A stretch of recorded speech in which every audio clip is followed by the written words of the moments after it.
Hello and welcome to the Monroe Method Clancast. I am Jason Monroe. This is episode 104. Now this is a strange one.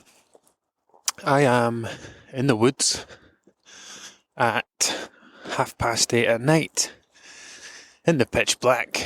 It's about -2, -3. Tonight's to be a cold one. I think it's to go down to -5. But I just needed a break from the office because I have spent the last 2 weeks so far completely re-recording the Monroe Method. So when I say re-recording, I mean re-recording the course material. I looked at the 15-day process and I have decided that it's too short a space of time. People trying to cram a 15-day trial into 18 days sometimes just isn't realistic. It's also priced too cheaply. Far too many people are coming in, paying £15, thinking they'll get to it later, and before they know it, their time's ran out and they forgot all about it. Like £15 that's throwaway money to a lot of people. So to overcome all of this stuff and to fix all of these things, I've decided that it is now a 30-day trial, and that 30-day trial no longer costs £15. Well, the trial no longer costs £15. It doesn't cost 30. It costs 38. The reason is they actually end up having like 3 touch points with me, so we do have an extra check-in, and I end up spending quite a lot of time on it. And I've already spent a year undercharging with this £15 trial thing, and I'm not making the mistake again. And the point there is, like, £38 is a bit more of a financial commitment than 15. If somebody pays £38 for something, they're going to at least look at it and make a start, rather than, it's only 15 quid. Just, it's the price of a bottle of wine. So, yeah, I have been re-recording every single day, right from scratch. It's all brand new, updated material. I looked at the course as a whole. I've taken 12 months of feedback from people who have been with us in the past and joined and left and moved on, taken on their constructive feedback, but also just the insights that I've gained, the things that I've learned. When I sit down on day 7 to record a video when I'm setting up somebody's nutrition, I'm repeating myself a lot. People come in and they talk about, I binge eat so much and I don't have any control. And I end up having to have the same conversations over and over on alcohol. What's your biggest struggle with your weight? Alcohol. No, it's not. Like, alcohol's a choice. You're choosing to drink it. It's not a struggle. You're drinking it because you want to. So these are the things that tend to come up, like when I get to that 7-day point. And one of my goals was to minimize that so that it didn't happen anymore. So I cover these things in the first week. We talk about control. We talk about the difference between binge eating and consciously choosing to overeat. We talk about alcohol. For those who drink alcohol, it's an optional lesson. And why, it's not something unless somebody's genuinely struggling with it and they need help. Not from me, like from someone else. I can refer them on to someone. But the point there is, alcohol is not the reason you struggle with your weight. The reason you struggle with your weight is because you drink alcohol. Alcohol isn't the struggle. The choice to drink it when you know what it does to you, that's the problem. Anyway. I just wanted to give you a little update. I'm going to record 2 episodes on this walk. I'm going to get up to date tomorrow morning. Provided the dogs behave themselves, I will record another 2 and get bang up to date with it. The whole recording them in the car thing did not pan out. Jacob did not enjoy that class, and because of the timing of it, I had to come home at silly o'clock. Or I got home at silly o'clock because it was rush hour traffic. It took, a 15-20 minute car journey took me 45 minutes. So yeah, and thankfully didn't enjoy the class. So as good as it was getting podcast episodes recorded in the car while waiting, Jacob didn't enjoy it. But anyway, so today, I've just recorded a reel today about where I basically got 2 apples. Oh, there's a deer. There's lots and lots of deer around these woods. I walk with a head torch on, so every time I look into the woods, you just see all these eyes just floating up from the ground when they're munching grass. They're everywhere. So I recorded a reel today. I had this idea, right? I actually had it on my dog walk this morning. I was like, I'm going to get 2 apples, and I'm going to call these apples my brains. And this one, so the apple on the left was my brain when I was 29. The apple on the right was my brain when I was 39. So I'm 39 just now. So my brain at the moment, my thoughts, my habits, my behaviour, my mindset, my knowledge, my activity level, the value that I place on my health, all of these things, that makes up who I am today. And that then reflects outwardly on my fitness levels, on my health, on my weight. So, my weight isn't where it is because I step on the scales every day and make adjustments to my diet based on that. My weight is where it is because this is how I live my life now. This is who I am. And this is just what that leads to in terms of like my physical appearance, a number on a scale. The apple on the left that I held this up and like, this is my brain today. And this was my brain when I was 29 and I had a bowl of water. And I put the apple with 39 on it in the water and said, this apple is the reason that I'm 11.5 stone today because of everything that I just told you. If I took, right, and this is the key part, if I took my brain out of my head, if I took my 39-year-old brain out of my body right now, and I replaced it with my 29-year-old brain, what would happen? So keep in mind, when I was 29, I was 14.5 stone. I didn't move very much. I didn't sleep very much. Well, I napped a lot. I stayed up very late knowing I had work early the next day. I would eat my breakfast, lunch and break times at my workplace so that as soon as it was my time to go for my break, I went into where we had a break, put my feet up in a chair and had a nap for 15 minutes, 30 minutes. That's how I kept on top of my sleep. Then I would come home, watch TV, watch Netflix, play computer games, stay up very late, do it all over again. Ate a lot of takeaways, drank a lot of beer, did a lot of sitting, did a lot of gaming, did a whole lot of nothing. And the end result of all of that combined, excessive eating, excessive drinking, excessive sitting, excessive inactivity, excess. What does it lead to? Excess weight. And that's why I was a 14.5 stone version of myself. And that's why if I could take the brain of 29-year-old me and put it in the body of 39-year-old me, the first thing he would say was, fucking hell, why does everything hurt? What have you done to your back? What have you done to these hips? And then the next thing you'd say is, oh, fuck, you're lean. You're shredded. Right, I'm going to get a kebab.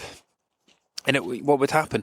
My 29-year-old brain would start taking my 11.5 stone body back to 14 stone.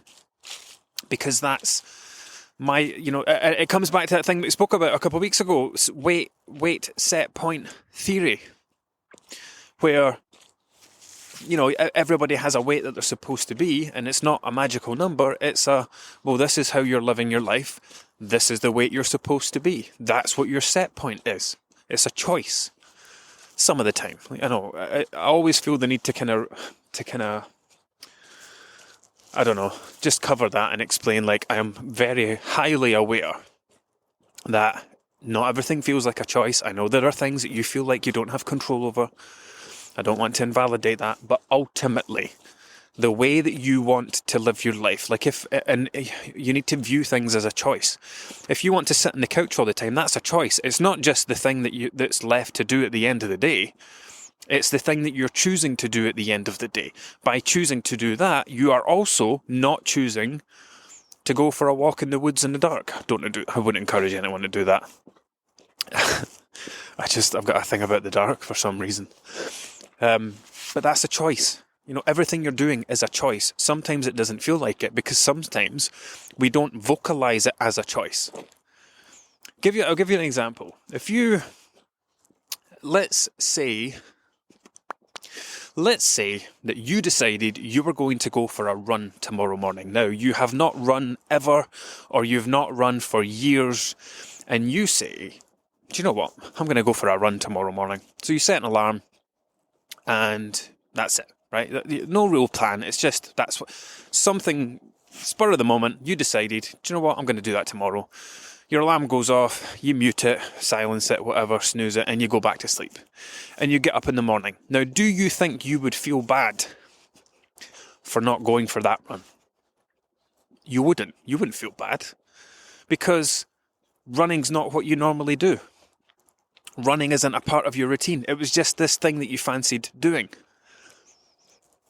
So it wouldn't affect you. And you wouldn't, in your mind, you would say, well, I don't normally go for a run. When the reality is, your alarm went off and you chose not to go for that run. But that's not how we view it. That's not how we think about it. But it's a choice. Think of it the other direction. Let's say someone goes for a run every single morning, and let's say they sleep in and don't go for one of those runs. Would they feel bad? Fucking right they would.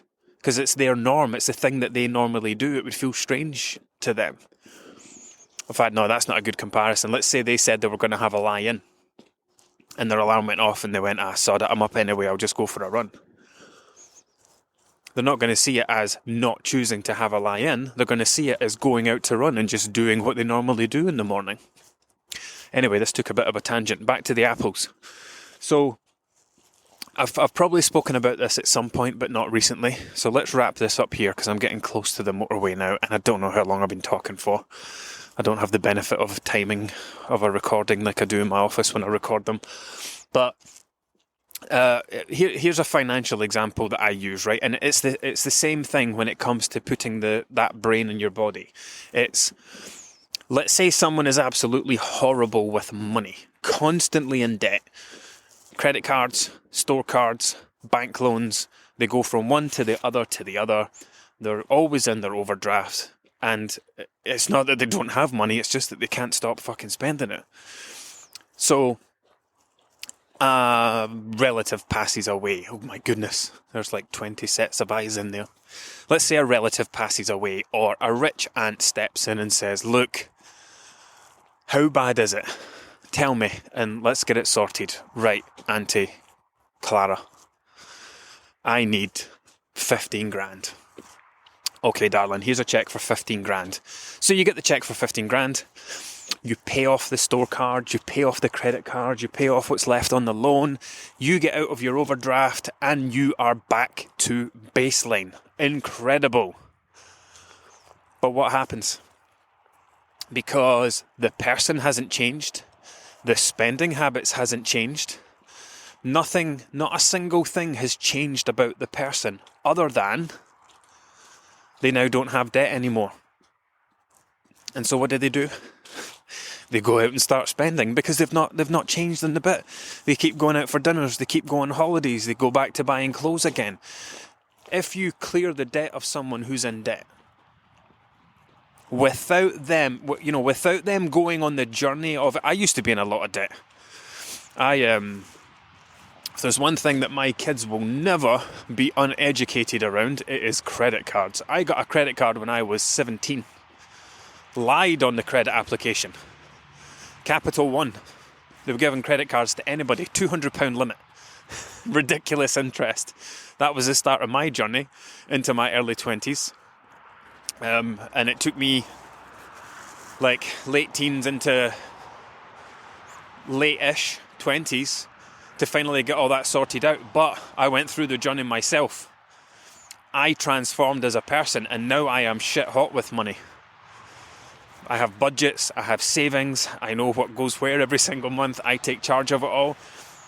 But that's because I went through that experience. If I had a gran or something had stepped in and said, listen son, I'm going to help you out, that wouldn't have helped me.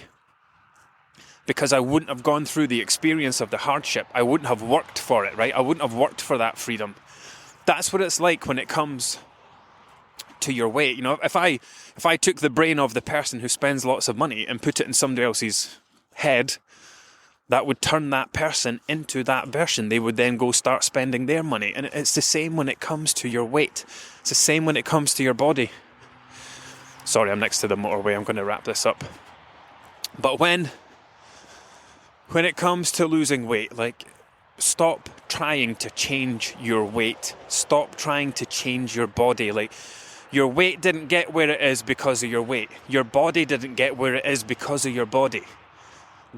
You controlled every single action. Think of your body as a computer, and your mindset, your brain, is the software running it. Right? Everybody's body is just an empty shell. Imagine we had a bunch of bodies all lined up, 10 bodies lined up, all empty, all healthy weights, just sitting there, ready for somebody to be downloaded into it, to use it. And you find somebody who's 18 stone and put their head in one, and you find somebody who's 12 stone and put them in one, and find somebody who's 14 stone and put them in one, and then off they go. And they'll be like, oh, this is great, I've got this lovely body, but I'm still someone who emotionally eats. I'm still someone who snacks in front of the TV.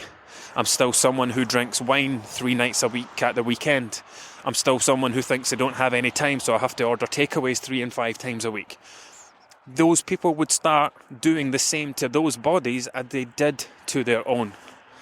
So, take-home message here is stop trying to change your weight. Stop trying to change numbers on a scale. These things did not happen because of these things.